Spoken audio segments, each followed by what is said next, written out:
Well, don't toss out the seeds the next time you carve a pumpkin. Today, Howard shows us how to make spicy roasted pumpkin seeds in the Mr. Food Test Kitchen. I just finished carving my pumpkin, and I have a bowl of seeds and the meat, the gooey part of the pumpkin.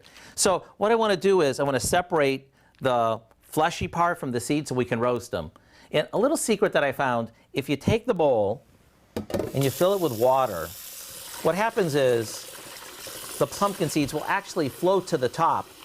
Then we just stir that around, and then with our hands, we can just take them off, put them in a colander to make sure they're strained well.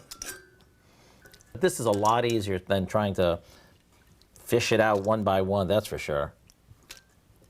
Now we dump these onto a baking sheet, and if you have a little bit of the pumpkin like you see, that's not a problem at all.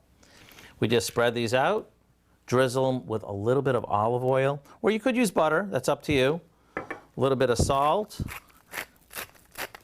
You can use pepper, you can use cinnamon, so whatever you really want. Maybe you want to make them a little spicy, that's up to you. Stir them around, make sure you get a nice single layer, and then into a 350-degree oven it goes for about 35 to 40 minutes.